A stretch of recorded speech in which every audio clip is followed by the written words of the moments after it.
العزت نے مختلف انبیاء علیہ السلام کے تفصیلی قصوں کو نازل فرمایا۔ انہی انبیاء میں ایک نبی سیدنا یوسف علیہ السلام بھی تھے، اور ان کا قصہ قرآن کریم کی کسی صورت میں مختصراً بھی ذکر نہیں تھا، اور یہ وہ قصہ تھا جس کے بارے میں یہود خود بھی آپس میں افراط و تفریط کا شکار تھے۔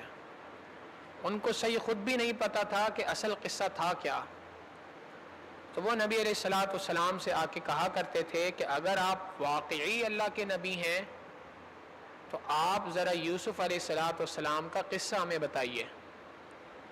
اللہ رب العزت نے اگلی سورت کو نازل فرمایا، سورہ یوسف۔ اس سورہ یوسف میں اللہ رب العزت نے پوری سورت کے اندر ایک نبی سیدنا یوسف علیہ السلام کا قصہ ذکر فرمایا، اور جتنی تفصیل کے ساتھ حضرت یوسف علیہ السلام کا قصہ ذکر فرمایا ہے، اتنی تفصیل کے ساتھ کسی اور نبی کا ذکر نہیں کیا۔ موسیٰ علیہ السلام کا ذکر آیا ہے، لیکن وہ ٹکڑوں کے اندر آیا ہے، کہیں پر کوئی بات کہی، کہیں پر تھوڑا قصہ سنایا، تفصیل سے ایک ساتھ ذکر یوسف علیہ السلام کے سوا کسی کا نہیں ہوا۔ یوسف علیہ السلام کو اللہ رب العزت نے حسن و جمال کا پیکر بنایا تھا۔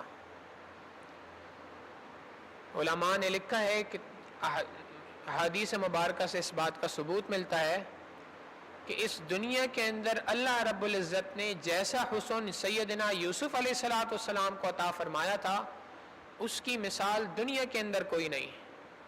نبی علیہ السلام کی ذات ایک اس سے مستثنا ہے۔ نبی علیہ السلام کے علاوہ دنیا کے اندر سب سے زیادہ حسن اللہ رب العزت نے سیدنا یوسف علیہ السلام کو عطا فرمایا تھا۔ تو خوبصورت بیٹا باپ کو ویسے ہی پسند ہوتا ہے۔ اللہ رب العزت نے حسن بھی عطا فرمایا تھا، صورت بھی اچھی فرمائی تھی، اور سیرت بھی اچھی عطا فرمائی تھی۔ یوسف علیہ السلام کے بارے میں ان کے والد سیدنا یعقوب علیہ السلام کو اللہ رب العزت نے پہلے سے وحی کے ذریعے بتا دیا تھا کہ یہ آنے والے وقت کا نبی ہوگا۔ تو نیک بھی تھے اور خوبصورت بھی تھے۔ فطری طور پر سیدنا یعقوب علیہ السلام کی محبت زیادہ تھی یوسف علیہ السلام سے، اور بھائیوں کا معاملہ یہ تھا کہ وہ جب دیکھتے تھے کہ والد کا جھکاؤ ایک طرف زیادہ ہے تو یہ بات ان سے برداشت نہیں ہوتی تھی، اور حسد ان کے اندر پیدا ہونا شروع ہو گیا۔ یہ حسد اتنا بڑھا کہ ایک دن انہوں نے آپس میں مشورہ کیا کہ اقتلوا یوسف، ہم چلتے ہیں اور لے جا کے یوسف کو قتل کر دیتے ہیں۔ ان میں ایک بھائی تھا، اس نے کہا کہ نہیں، قتل تو نہ کرو، لیکن اس کو کسی اندھے کنویں کے اندر ڈال دو۔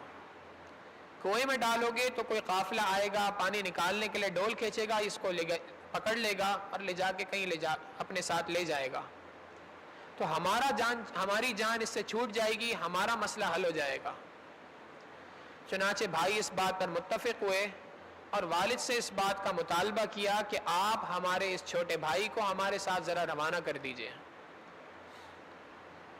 ہم اس کے ساتھ ذرا جائیں گے، کچھ شکار کھیلیں گے کودیں گے، اس کا بھی دل بہلے گا۔ یوسف علیہ السلام کو یہ لے کر چلے گئے اور لے جا کر ایک کنویں کے اندر پھینک دیا۔ پھینکنے سے پہلے ان کی قمیض اتروا لی، اور وہاں پر ایک بھیڑیا تھا، اس کو مارا، اور مار کے اس کا جو خون تھا وہ خون ان کے کپڑوں کے اوپر لگا دیا، اور یہ قمیص لے کر سیدنا یعقوب علیہ السلام کے پاس آ گئے۔ وَجَاءُوا أَبَاهُمْ عِشَاءً يَبْكُونَ، والد کے پاس روتے ہوئے آئے، اور آگے فرمایا کہ اے ہمارے ابا جان، ان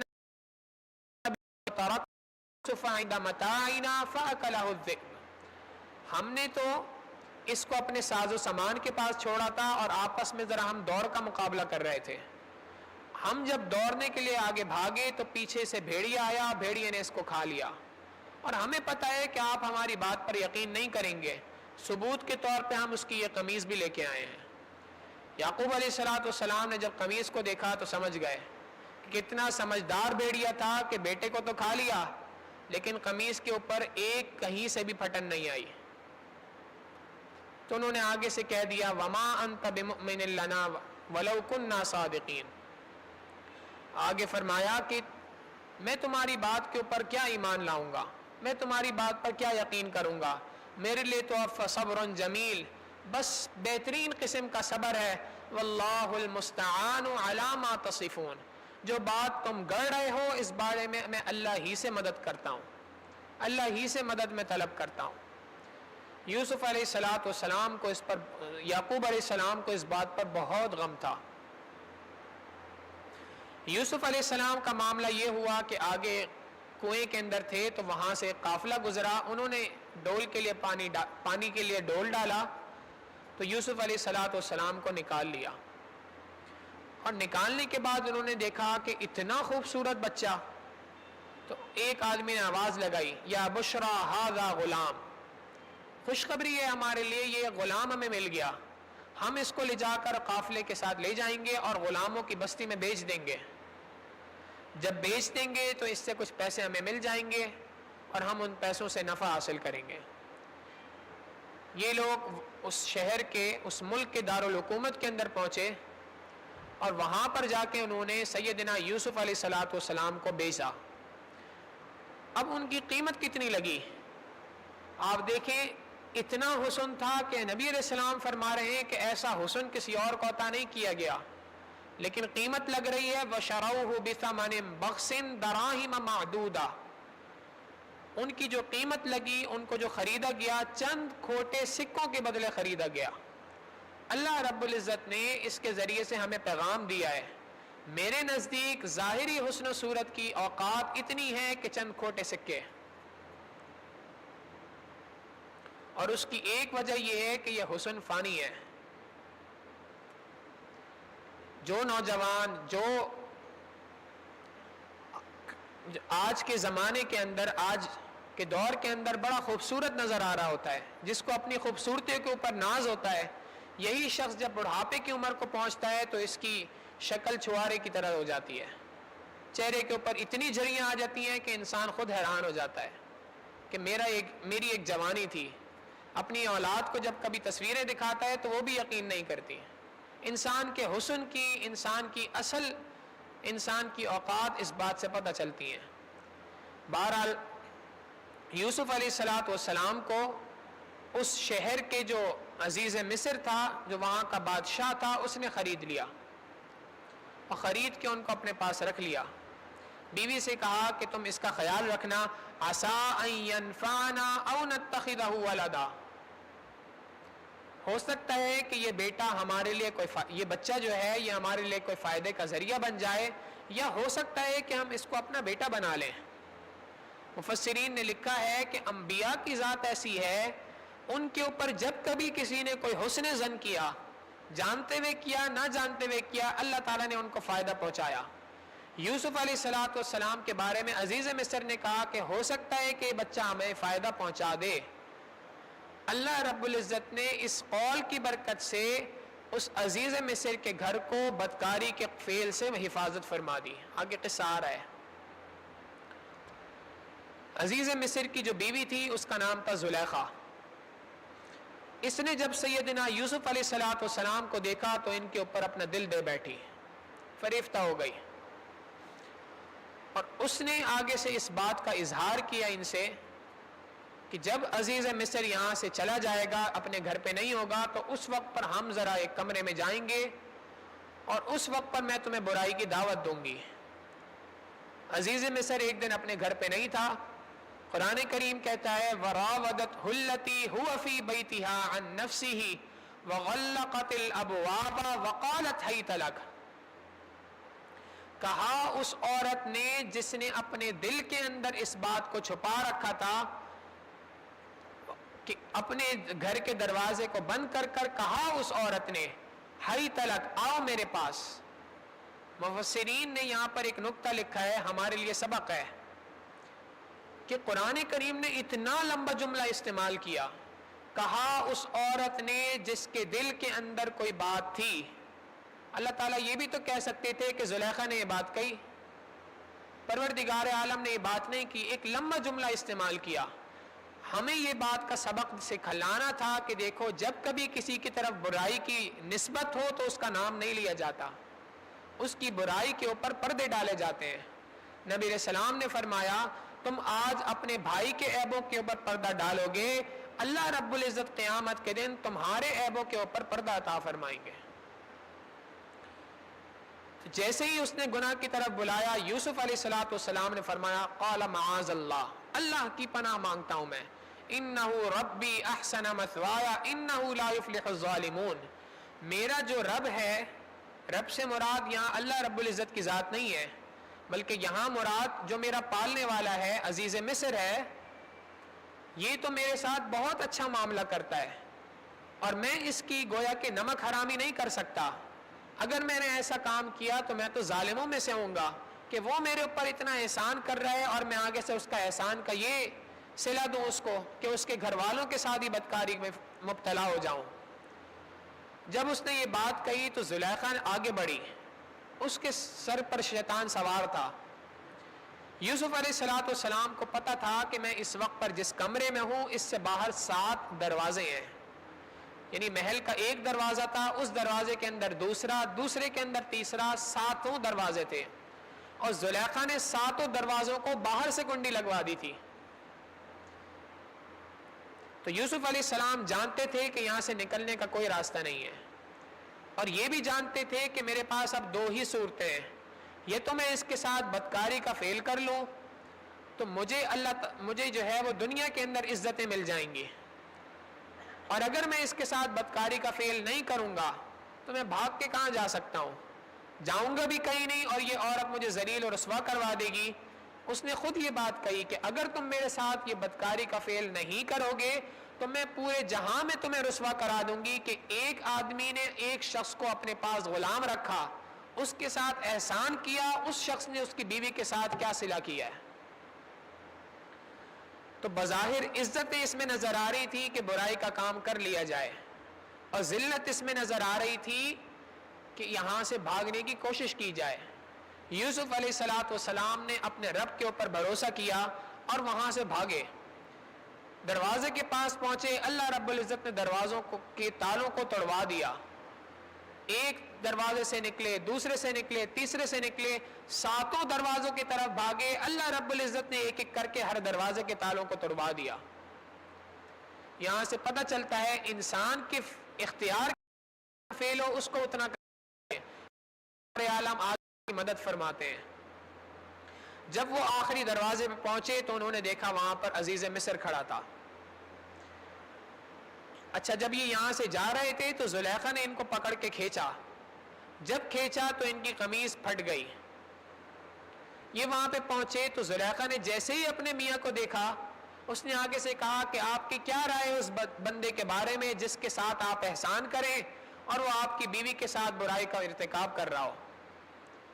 عزیز مصر بڑا حیران ہوا، اس نے یوسف علیہ السلام کی طرف دیکھا، انہوں نے آگے سے کہا کہ بھائی میں اس بارے میں کوئی بات نہیں کرتا، میں اس الزام سے بری الذمہ ہوں جو الزام یہ مجھ پہ لگا رہی ہے، اور اس بات کی گواہی یہ بچہ دے سکتا ہے، ایک چھوٹا بچہ تھا جو ماں کی چھاتی سے لگا دودھ پی رہا تھا۔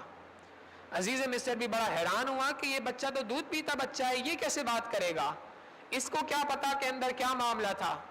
اللہ رب العزت نے اس بچے کو گویائی عطا فرمائی، اس نے آگے سے بات کہی، بڑی لاجیکل قسم کی بات کہی، ان کان قمیصہ قد من قبل فصدقت وهو من الكاذبین وان کان قمیصہ قد من دبر فکذبت وهو من الصادقین۔ عزیز مصر آسان سا فیصلہ ہے، اگر یہ قمیص پیچھے سے پٹی ہے تو اس کا مطلب ہے یوسف علیہ السلام سچے ہیں، وہ آگے بھاگ رہے تھے، زلیخا نے ان کو پکڑا تھا پیچھے سے، اور اگر یہ قمیص آگے سے پھٹی ہے تو اس کا مطلب ہے یوسف علیہ السلام قریب آ رہے تھے اور زلیخا ان سے پیچھے ہٹ رہی تھی۔ فلما رأى قمیصہ، جب اس قمیص کو دیکھا گیا، قد من دبر قال انہ من کیدکن، اس قمیص کو دیکھا گیا تو وہ قمیص تو پیچھے سے پھٹی تھی، تو عزیز مصر سمجھ گیا، اس نے اپنی بیوی کو کہا کہ بے شک یہ تیرا ہی کارنامہ ہے، تو ہی نافرمان ہے، ان کیدکن عظیم۔ اور یوسف علیہ السلام سے کہا کہ اب اس معاملے کا کسی سے ذکر مت کرنا۔ یوسف علیہ السلام تو خاموش ہو گئے، مگر یہ بات اللہ رب العزت نے پھیلانی تھی، پورے کے پورے شہر کے اندر یہ بات پھیل گئی کہ عزیز مصر کی بادشاہ سلامت کی جو بیوی ہے ملکہ عالیہ ہے وہ اپنے غلام کے اوپر فریفتہ ہو گئی ہیں. عورتیں آتی تھیں اور اس کو آ کے طعنہ دیتی تھیں مگر اس کے سر پر تو ایک شیطان سوار تھا. اس نے آگے سے یوسف علیہ السلام سے کہا کہ میں تجھ سے یہ کام کروا کے رہوں گی, اگر تم یہ کام نہیں کرو گے تو میں تمہیں جیل بھجوا دوں گی. یوسف علیہ السلام نے اس وقت اللہ سے دعا مانگی. قال رب السجن احب الی مما يدعوننی الیہ, اے اللہ جس چیز کی طرف یہ بلاتی ہے اس سے بہت بہتر ہے کہ آپ مجھے جیل میں داخل فرما دیں. اللہ رب العزت نے ان کی اس دعا کو قبول فرمایا اور ان کو جیل بھجوا دیا. جب جیل پہنچے تو وہاں پر 2 افراد موجود تھے جو ان کے جیل کے ساتھی تھے. دونوں نے بڑا عجیب و غریب قسم کا خواب دیکھا. یوسف علیہ السلام کی طرف کو دیکھا کہ یہ ایک نیک بندہ ہے, اس کا چہرے سے لگتا ہے کہ واقعی کوئی اللہ والا ہے. تو وہ یوسف علیہ السلام کے پاس آئے اور ان سے آگے کہا کہ جی آپ ہمیں کوئی نیک آدمی لگتے ہیں, ذرا ہمیں ہمارے خوابوں کی تعبیر بتا دیجئے. اللہ رب العزت نے یوسف علیہ السلام کو خوابوں کی تعبیر کا امام بنایا تھا. چنانچہ جب انہوں نے اپنے خواب بتائے, پہلے نے بتایا خواب کہ میں یہ دیکھ رہا ہوں کہ میں انگور کا جو شیرہ ہے اس کو نچوڑ رہا ہوں, اور دوسرے نے خواب یہ دیکھا تھا کہ میرے سر کے اوپر روٹیوں کا بہت بڑا ٹوکرا ہے اور اس ٹوکرے کے اوپر پرندے اس ٹوکرے میں سے روٹیاں نوچ نوچ کے کھا رہے ہیں. اور دونوں نے کہا نبئنا بتأویلی, ہمیں ذرا ان دونوں خوابوں کی تعبیر بتا دیجئے. یوسف علیہ السلام نے ان دونوں کو فوراً خواب کی تعبیر نہیں بتائی, ان کو فرمایا کہ تم میرے پاس بیٹھو, ابھی ہمارا کھانا آنے والا ہے, کھانے آنے سے پہلے میں تمہیں اس کی خواب کی تعبیر بتا دوں گا, لیکن اس سے پہلے ایک بات سمجھو. یا صاحب السجن ارباب متفرقون خیر ام اللہ الواحد القہار, اے میرے جیل کے ساتھیوں ذرا مجھے یہ بات بتاؤ کہ کیا متفرق خداؤں کو ماننا زیادہ اچھا ہے یا اس ایک پروردگار عالم کو ماننا اچھا ہے کہ جو سارے جہاں کا رب ہے. ما تعبدون من دونہ الا اسماء سمیتموها انتم وآباؤکم, تم جن کے کو پکارتے ہو ان کے نام تو تم خود رکھ چکے ہو, ان کے نام تو تم نے خود رکھے ہیں, تو جن کے نام تم نے خود رکھے ہیں وہ تمہارے رب کیسے ہو سکتے ہیں, لہذا تم ایک اللہ کی طرف متوجہ ہو. پتہ چلتا ہے داعی کی صفات میں سے ایک صفت یہ ہے کہ وہ جہاں کہیں پہ دیکھے کوئی خیر کا معاملہ, کہیں کوئی دیکھے کہ نیکی کی دعوت دے سکتا ہوں, وہاں پر اس کو دعوت دینی چاہیے. یوسف علیہ السلام نے پہلے اللہ کی طرف ان دونوں کو بلایا, پھر اس کے بعد ان کے خوابوں کی تعبیر بتائی کہ تم نے پہلے نے جو خواب دیکھا تھا کہ شراب کو انگور کو نچوڑ رہا ہے, تو تم بادشاہ کو جو ہے وہ شراب پلاؤ گے, تم یہاں سے بہت جلدی فارغ ہو جاؤ گے اور تمہیں رہائی مل جائے گی, تم جا کے بادشاہ کو انگور کی شراب پلاؤ گے. اور دوسرے کو کہا کہ تمہارا معاملہ یہ ہے کہ اللہ نے تمہاری زندگی پوری کر دی ہے, تمہیں پھانسی ہو جائے گی. اللہ کی شان کے چند دنوں کے اندر ایک کو تو پھانسی ہو گئی اور دوسرے کو رہائی مل گئی اور اس نے جا کے بادشاہ کی خدمت شروع کر دی. اب بادشاہ نے بھی ایک خواب دیکھا. خواب اس نے یہ دیکھا کہ 7 موٹی گائیں ہیں, وہ 7 پتلی دبلی گایوں کو کھا رہی ہیں. بڑا حیران ہوا کہ یہ کیسا خواب ہے. اس نے اپنے وزیروں کو مشیروں کو بلایا اور بلا کے بولا کہ بھائی ذرا اس کی تعبیر بتاؤ. انہوں نے کہا کہ یہ تو ایک باطل خیالات لگ رہے ہیں, ایسی آپ کے ذہن کے تخیلات ہیں, ہم تو اس بارے میں کوئی بات نہیں کر سکتے. بادشاہ لیکن بڑا پریشان تھا, اس نے کہا کہ نہیں, اس خواب کی کوئی تعبیر ہے, کوئی بندہ ڈھونڈو. اب وہ جو بندہ تھا جو جیل سے نکل کے جو ہے وہ گیا تھا بادشاہ کی خدمت میں, اس کو یاد آیا جیل میں میرا ایک ساتھی تھا جس نے مجھے خواب کی تعبیر بتائی تھی, 100% درست ہوئی تھی. اس نے بادشاہ کو کہا کہ بادشاہ سلامت, ذرا آپ اس بندے کو جیل سے نکلوا لیجئے, وہ آپ کو خواب کی تعبیر بتائے گا. بادشاہ نے کہا ٹھیک ہے, یہ خواب لے جا کے اس کو بتاؤ اور اس سے پوچھو اس کی تعبیر کیا ہے. جب یہ خواب کی تعبیر پوچھنے کے لیے وہاں گیا, اس نے خواب کی تعبیر پوچھی. یوسف علیہ السلام نے آگے سے کہا کہ میں خواب کی تعبیر نہیں بتا رہا, جا کے اپنے بادشاہ سے پوچھو اس عورت کا کیا معاملہ ہے کہ جس عورت کے اوپر جس عورت نے ایک نوجوان پر تہمت لگائی تھی. چونکہ زلیخا نے تو تہمت لگا کے ان کو جیل میں بھیجا تھا. یوسف علیہ السلام چاہتے تھے کہ پہلے میری براءت کا اظہار بادشاہ کرے, پھر میں جیل سے نکلوں گا. ہمارا جیسا کوئی آدمی ہوتا تو وہ کہتا کہ اتنے سالوں بعد جیل سے نکلنے کی توفیق مل رہی ہے، چلو نکلتے ہیں، باقی معاملات بعد میں دیکھیں گے۔ انبیاء کی ذات یہ ہوتی ہے کہ وہ اپنے اوپر ایک دھبا بھی برداشت نہیں کرتے، فوراً کہا کہ ذرا جا کے اس سے پوچھو اس عورت کا کیا معاملہ ہے جس نے ایک نوجوان کے اوپر تہمت لگائی تھی۔ جب بادشاہ کو یہ بات پتہ چلی تو وہ سمجھ گیا کہ واقعی معاملہ جو ہے وہ اس کے برعکس تھا، مجھ سے جو ہے وہ فیصلہ کرنے میں غلطی ہوئی۔ اس نے یوسف علیہ السلام کو بلایا اور زلیخا کو بھی بلایا۔ زلیخا نے اپنے جرم کا اقرار کر لیا۔ اب اس نے یوسف علیہ السلام سے کہا کہ آپ مجھے بتائیے کہ میرے خواب کی تعبیر کیا ہے۔ انہوں نے کہا کہ جی آپ کے خواب کی تعبیر یہ ہے کہ آپ کے ملک کے اندر 7 سال بڑی زیادہ خوشحالی کے دن آنے والے ہیں، اور 7 سال کے بعد بہت زیادہ بدحالی ہوگی اور قحط کے سال ہوں گے، یہ اس خواب کی تعبیر ہے۔ اس نے کہا کہ پھر میں کروں کیا؟ انہوں نے کہا کہ جی آپ ایک کام کریں، کسی نیک سمجھدار بندے کو اپنا وزیر بنا دیں۔ اس نے کہا کہ میرے پاس تو کوئی بندہ نہیں ہے تمہارے علاوہ۔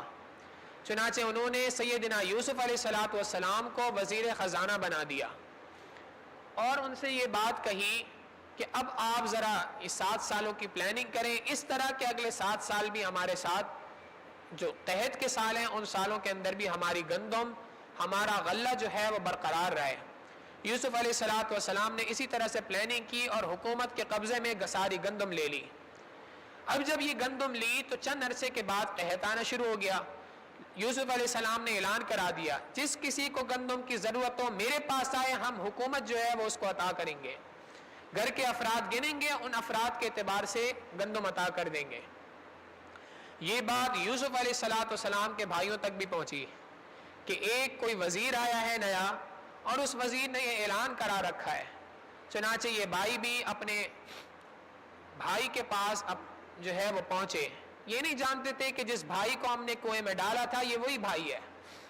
وہاں پہنچ گئے اور انہوں نے بھائی سے کہا آپ تو ہمیں کوئی نیک آدمی لگتے ہیں، آپ ہمارے ساتھ رحمت کا معاملہ فرمائیے، ہمیں ذرا گندم عطا فرما دیجئے، ہمارے ایک والد بھی ہیں وہ بوڑھے ہیں اور وہ اپنے بھائی کی جدائی کے اندر اپنے بیٹے کی جدائی میں بے تحاشا غمگین ہیں، ہم ان کو لے کر نہیں آ سکے۔ یوسف علیہ السلام جب ان کو دیکھا تو سمجھ گئے کہ میرے بھائی ہیں۔ ان بھائیوں میں ان کا ایک چھوٹا بھی بھائی تھا بنیامین، یہ بھی ایک نیک آدمی تھا۔ یوسف علیہ السلام کو اللہ رب العزت نے حکم فرمایا کہ آپ ذرا اس بنیامین کو کسی بہانے سے اپنے پاس روک دیجئے۔ چنانچہ یوسف علیہ السلام نے تمام بھائیوں کو غلہ دیا اور اس بھائی کو اپنے پاس روک لیا، ان سے کہا کہ تم جاؤ۔ جب یہ واپس پہنچے اور انہوں نے آ کے اپنے والد کو بتایا کہ آپ اپنے ایک اور بیٹے کو کھو چکے ہیں، بادشاہ نے تو ایک اور بیٹے کو روک لیا ہے۔ اب یعقوب علیہ السلام کے تو 11 بیٹے تھے، لیکن در حقیقت نیک بچے جو تھے یہی 2 تھے اور فطری طور پہ ان سے زیادہ محبت تھی۔ جب ان کو پتا چلا کہ میں اپنا دوسرا بیٹا بھی کھو چکا ہوں، ان کو بے تحاشا غم ہوا، اتنا غم ہوا کہ قرآن کریم کہتا ہے وَبِيَضَّتْ عَيْنَاهُ مِنَ الْحُزْنِ، یعقوب علیہ السلام کی آنکھیں غم کی وجہ سے ان کی بینائی جا چکی تھی اور آنکھیں سفید ہو چکی تھی، اتنا زیادہ غم تھا۔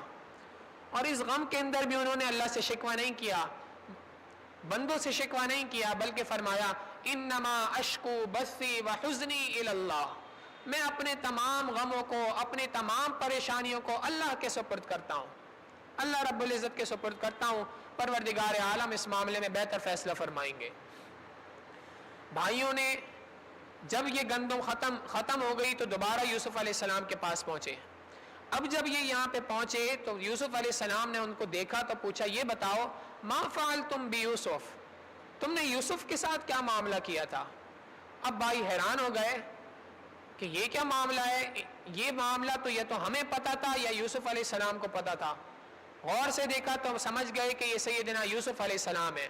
انہوں نے فوراً آگے سے پوچھا انت یوسف، کیا تم یوسف ہو؟ فرمایا انا یوسف وہذا اخی قد من اللہ علینا، ہاں میں یوسف ہوں اور یہ میرا بھائی بنیامین ہے، اللہ نے ہمارے اوپر بے تحاشا احسان فرمایا۔ انہ من یتقی ویصبر، جو کوئی شخص صبر اختیار کرتا ہے اور ساتھ میں تقوی اختیار کرتا ہے فإن اللہ لا یضیع اجر المحسنین، اللہ تعالیٰ ایسے نیکوکاروں کے کی نیکیوں کو ضائع نہیں فرماتے، اس کا بدلہ دیتے ہیں۔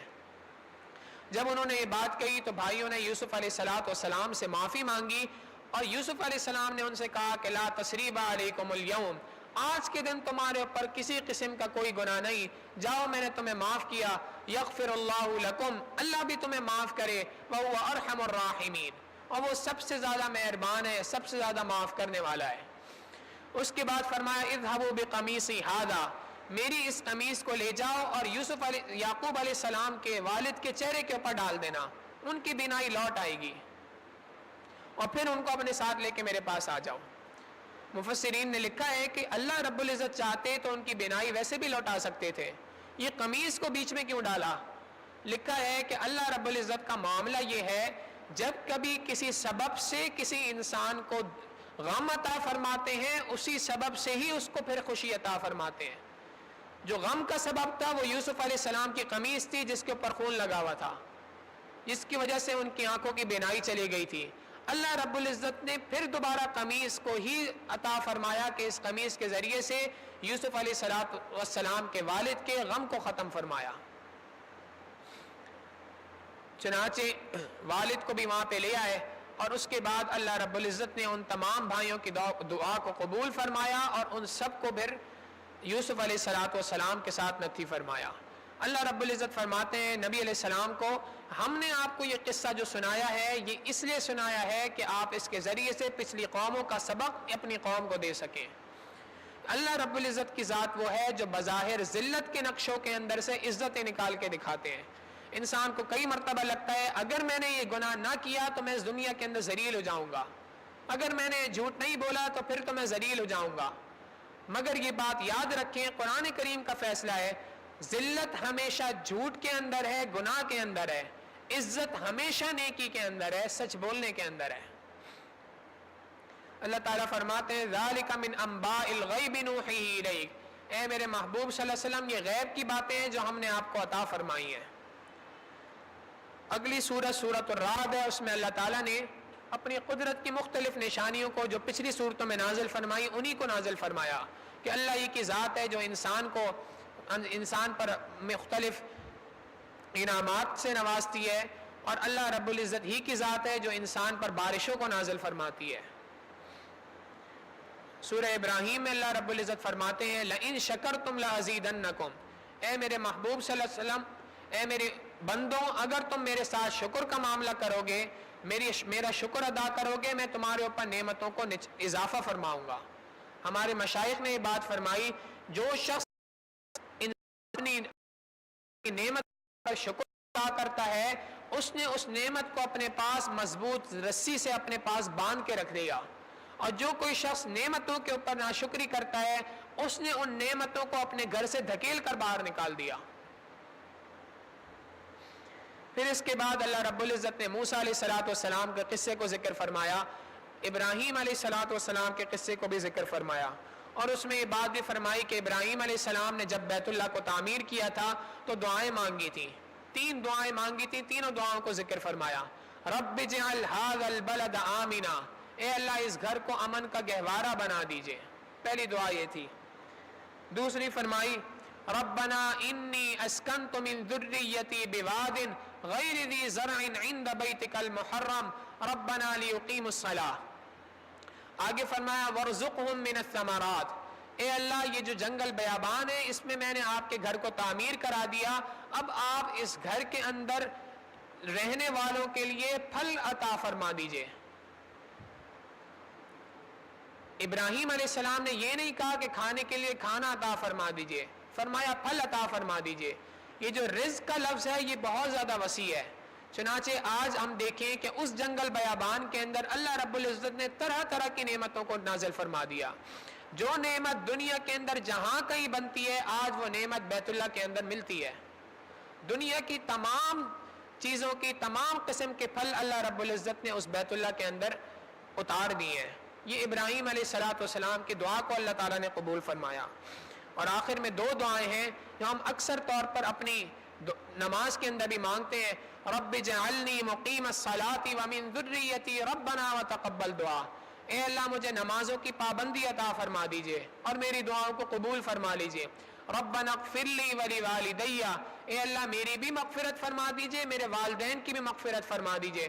وللمؤمنین یوم یقوم الحساب، اور قیامت کے دن تک آنے والے تمام ایمان والوں کی اللہ رب العزت مغفرت فرما دیجئے۔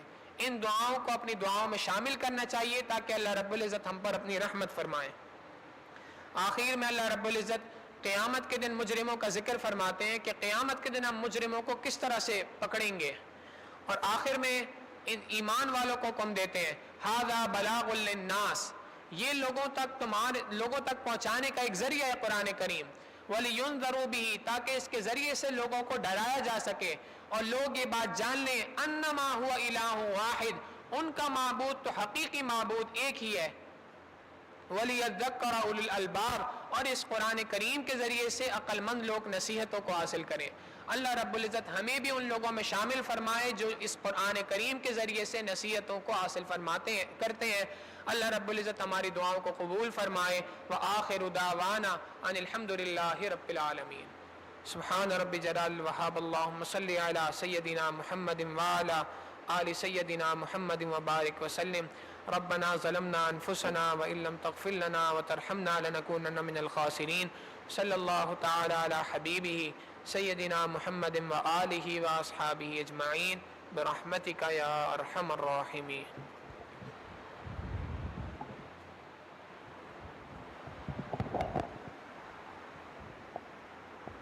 ایک چھوٹا سا اعلان سن لیجئے۔ مفتی اعظم پاکستان حضرت مفتی محمد رفیع عثمانی صاحب مدظ اللہ العالی نے ایک وظیفہ بتایا ہے جو اس عاجز نے پچھلے سال بھی یہاں پر بتایا تھا۔ اس وظیفے کا تعلق ان افراد کے ساتھ ہے کہ جو اپنی اولاد کی وجہ سے، کسی بھی رشتہ داروں کی وجہ سے رشتوں کے سلسلے میں پریشان ہیں، اور یہ عمل آج کی رات میں کرنے کا ہے، 12ویں شب میں 11ویں روزے کی رات کو، یعنی آج کی جو رات ہے اس میں کسی بھی وقت پہ یہ عمل کر سکتے ہیں۔ طریقہ اس کا یہ ہے کہ اول آخر 101 مرتبہ درود ابراہیمی پڑھا جائے، اللہم صلی علی محمد وعلی آل محمد، جو ہم نماز میں پڑھا کرتے ہیں۔ پھر اس کے بعد 2 رکعت کر کے 12 رکعت نفل پڑھے جائیں، اور ہر رکعت میں سورہ فاتحہ پڑھی جائے اور 12 مرتبہ سورہ فیل کی تلاوت کی جائے، الم تر کیف فعل ربک باصحاب الفیل۔ پھر اس کے بعد آخر میں پھر 101 مرتبہ درود ابراہیمی پڑھا جائے، اور اس درود ابراہیمی پڑھنے کے بعد دعا مانگی جائے، اللہ رب العزت اس کی برکت سے انشاءاللہ معاملات کو آسان فرما دیں گے۔ جزاکم اللہ۔